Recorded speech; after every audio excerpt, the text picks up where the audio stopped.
The Android dogfight battles continue, my friends. How's it going, guys? I'm Aaron Baker from PhoneDog.com, and in my hands, 2 additional hot Android phones, one of which is coming to the US, and one of which I hope comes to the US because it's got a lot to offer consumers. This is the HTC One. This is the Sony Xperia Z. They're both hot, they're built well, they've got great specs, and more. It's time for a dogfight battle to see which one comes out on top. It's part 1 of the HTC One versus Xperia Z dogfight, and it kicks off right now.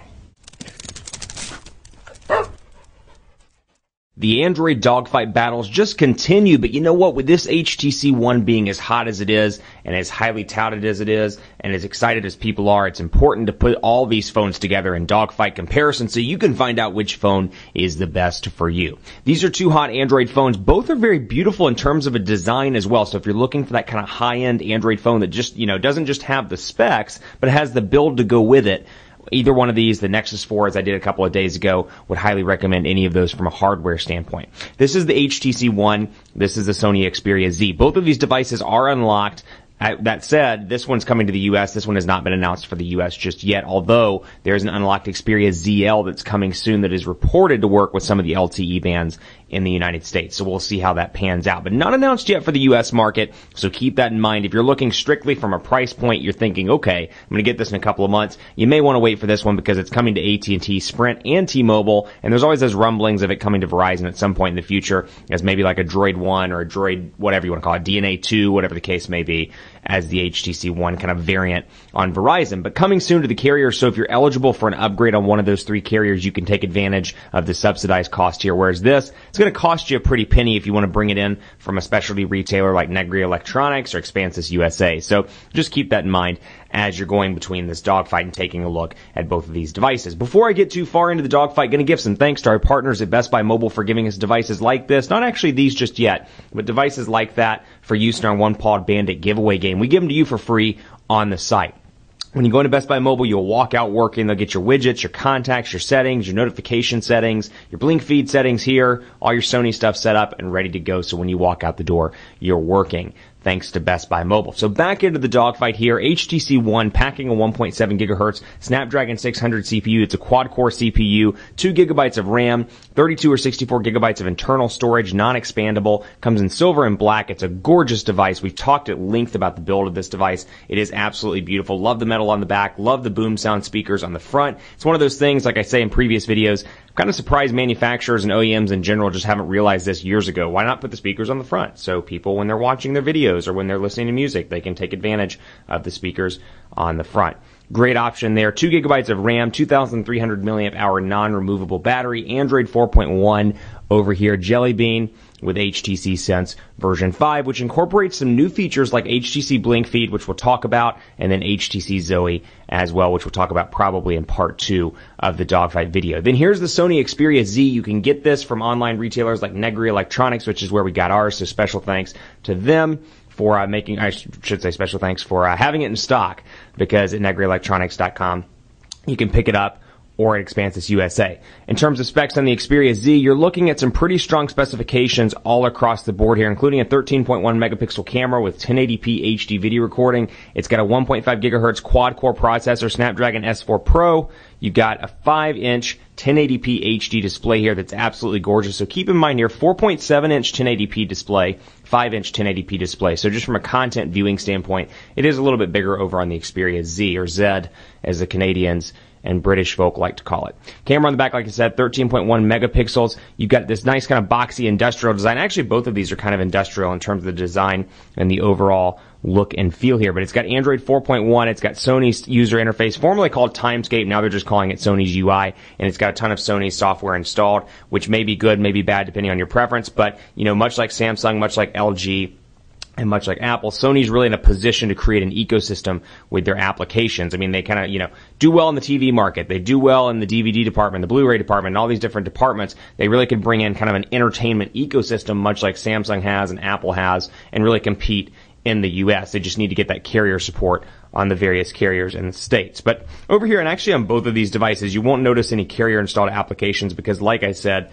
they're both international versions. Now, as this comes to the States, and if this comes to the States on maybe AT&T or T-Mobile, expect to see those, the bloatware, the T-Mobile applications, the AT&T applications, the Verizon applications. But just looking from a notifications area and going in directly to the applications, you can see a distinct difference. Even though both of these are running Android 4.1, you can see how distinctly different they look in terms of the applications drawer and the applications area. You've got your alphabetical order here. You can change it around, and this is different for HTC Sense 5 in general. A huge change from HTC Sense 4. It's more simplified. It's easier to navigate, and that's what HTC was going for with the One. Now, out of the box, you get the 3x3 grid. Did not mean to click on that. Let me go back here. And then you can, of course, change it. 3x4 grid and change it to 4x5 if you want to, which gives you the opportunity to have more on the screen. And like I said, you can do alphabetical. You can do different things in terms of the customization of how your applications are laid out. Over here, it goes from side to side. Over here, it goes from up to down. And you'll notice that your notifications area, I should say your app drawer rather, stays in the bottom at all times. And the applications and kind of an overall look and feel, I can't think of the word. I'm drawing a blank. This is what happens when you don't have enough coffee. The little icons, thank you. The icons look different from HTC Sense version 4. That's the joy of doing videos improv, man. You mess up, you leave it in, creates a good time. We're all human. And then, of course, you've got your alphabetical stuff over here, and you can customize it as well by most used or recently installed on the Xperia Z as well. So again, side to side over here. On-screen buttons, though, you've got back, home, and recent applications.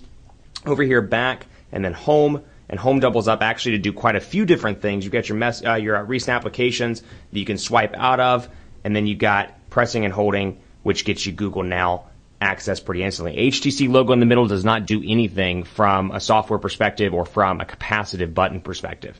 Then over here, like I said, back, home, and recent applications, but it is on screen. They do go away, though, if you're in like YouTube or something like that. So let's talk brass tacks here in terms of the hardware design. Over here, you got your volume rocker on the right side, whereas on the Xperia Z, you got your power button, you got your micro SIM card slot, you got your volume rocker, and then over on this side, you got an area for charging, and then you got your micro SD card slot, your charging port, micro USB. Over on this side, all you have is a micro SIM card slot, whereas your charging port's down here at the bottom, a little bit off center and to the right on the HTC One. Nothing down here, and then up here, you got your 3.5 millimeter headphone jack on both devices. I should point out that this is water resistant, so you've got the flaps covering all the ports. It is water resistant. I would not recommend submerging it too much, but if you get some rain on it, you get some coffee on it, you pull an Aaron Baker and spill coffee all over $2,500 worth of phones like he did on Monday, always good to have the Xperia Z laying around. That's the joy of stuff that does not get put into video, my friends. Power button up top that doubles up as an IR blaster on the HTC One as well. So let's jump right in and take a look at messaging here because I want to show you the keyboard and show you kind of take advantage of the 4.7 versus 5-inch display over here. First of all, both of these devices are incredibly fast, but you really, again, can tell Sony's influence and HTC's influence atop Android 4.1 here and how different these look, again, though, even though they're running virtually the same version of Android 4.1. So you can see how the notification bars look. You've got kind of more of a stock look and feel over here just in terms of how the icons are laid out. So it looks kind of the same over here. You've got your clock and, of course, your ability to clear.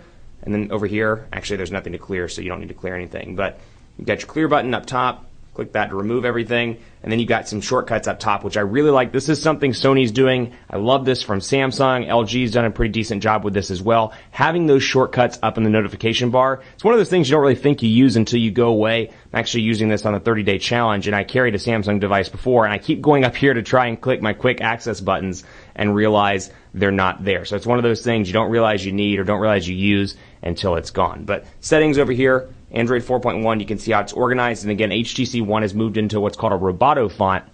So a little bit different from previous versions of HTC Sense. And then over here, you've got wireless and networks. You've got personal over here where you can personalize your device.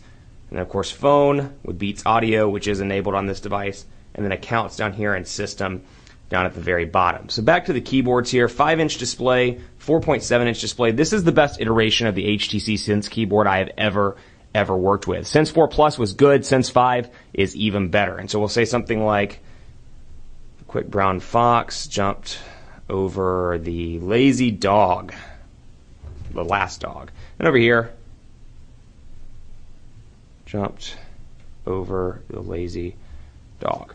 And so you've got two keyboard options here. You've got Sony's Xperia keyboard, you've got HTC Sense keyboard. All you get on both of these, Google Voice typing. No swipe pre-installed, nothing else, although there are plenty of great alternatives through Google Play for free, all the way up to about $3.99 depending on how much you want to spend. I actually recommend downloading one called the Android 4.2 keyboard. It's by, I think, John T. Amey or Tanmi. And Google Play, it's free. It's a great keyboard. It's the Android 4.2 keyboard, stock, and just put it on. But this is a fantastic keyboard. Been really impressed with the HTC keyboard, and you can see how fast this device performs in day-to-day use with portrait and landscape mode. Sony's is decent. They definitely improved from previous Xperia devices, but really, in comparison to this, would prefer the HTC One. Keep it locked on PhoneDog.com. Part 2 is coming up. We'll talk about cameras, more stuff on Android 4.1, the differences between the personalization, and more. It's a dogfight. You're going to want to stay tuned because in Part 2, I'll declare a winner in this Android powerhouse battle. Stick around.